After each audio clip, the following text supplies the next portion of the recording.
అయితే ఇక్కడ ఈ సమస్య ఏంటంటే ఇంతకుముందు పెద్దలందరూ చెప్పారు, బీసీలలో ఐక్యమత్యం లేకపోవడం వలన ఈరోజు మనం ఈ స్టేజ్కి రాకపోవడం గల ముఖ్య కారణం. అంటే ఈ 196 దేశాలు ఉన్నాయి మన ప్రపంచంలో. ఈ 196 దేశాలలో నెంబర్ 1 ర్యాంకింగ్గా అవ్వాల్సిన సంపూర్ణ అర్హతలు కలిగిన దేశం మన భారతదేశం. 113 బీసీ సంఘాలు కలిసిన ఈ భారతదేశం అందరూ శ్రామికులే.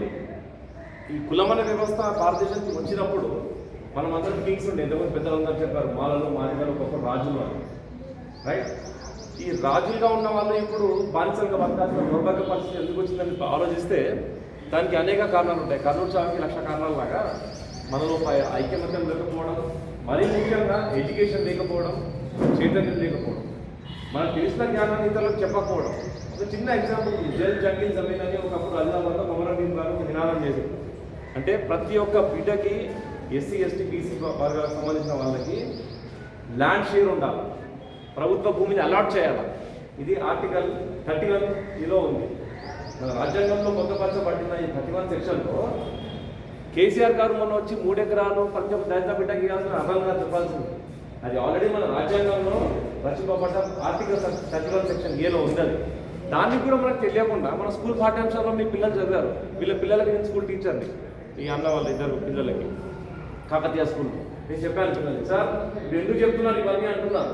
ఈరోజు ఒక స్కూల్లో రాజ్యాంగం గురించి చెప్తే కూడా సార్ మీరు ఎందుకు చెప్తున్నారు ఇది అని ఒక అగ్రవర్గ కులానికి సంబంధించిన ఆయన పక్క స్కూల్ వాళ్ళ స్కూల్ పేరు చెప్పాను, వాళ్ళు ఇప్పుడు కాకుండా నిలబడబోతున్నారు నాగరాజు గారు.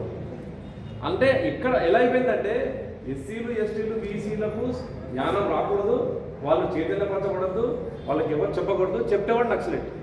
అంటే టీచర్లమైన మేము కూడా అంటే ఒక రాజ్యాంగంలో పొందపరచబడిన ఒక వెసులుబాటుని, ఒక సౌకర్యాన్ని, ఒక సెక్షన్ని, ఒక హక్కుని ప్రజలకు చెప్పకూడదు.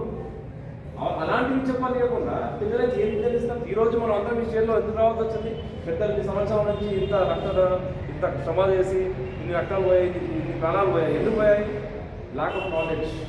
అండ్ నాలెడ్జ్ రావాలంటే ప్రతి ఒక్క పిల్లలకు మీరు పెద్దలై మీరు నేటి యువతరం ముందుకు వచ్చి వాళ్ళకి నాలెడ్జ్ చేయాలి. అసలు రాజ్యాంగం అంటే ఉంటుంది చాలా మంది. మన హక్కుల గురించి మనం పోరాడమే నేర్పిస్తాం, కానీ బాధ్యతగా బతకడం నేర్పించట్లేదు. బాధ్యతగా బతకడం నేర్పించడమే ఈరోజు మనం మంచి సూపర్ సక్సెస్ పొందొచ్చు. ఆ బాధ్యతగా బతకడం నేర్పించాలంటే హక్కులతో కూడిన జీవితం బతకాలి. ఇప్పుడు హక్కుల కోసం మనకు ఇప్పుడు ఎస్సీస్ అండి, ఇప్పుడు క్రిస్టియన్గా ఉన్న వాళ్ళు, ఇప్పుడు నేను క్రిస్టియన్, నేను గుజరాత్ నుంచి వచ్చాను, నాకు ఎంత రావాలి రిజర్వేషన్? 7% 15% ఎస్సీస్ ఉంది, కానీ నాకు ఇప్పుడు 1% రిజర్వేషన్ వస్తుంది. దాని గురించి ఇప్పుడు నేను అడిగామా? ఒక గుజరాత్ బిడ్డ క్రిస్టియన్గా కన్వర్ట్ అయితే, లేకపోతే ఒక ఎస్సీ బిడ్డ క్రిస్టియన్గా కన్వర్ట్ అయితే 15% ఉన్న క్రిస్టియన్ రిజర్వేషన్ 1% రిజర్వేషన్ అయింది. 15% వదిలిపెట్టుకొని ఇప్పుడు 1% కోసం కొట్లాడుతున్నారు. ఇది ఎప్పటి నుంచి? స్వతంత్రం వచ్చినప్పటి నుంచి.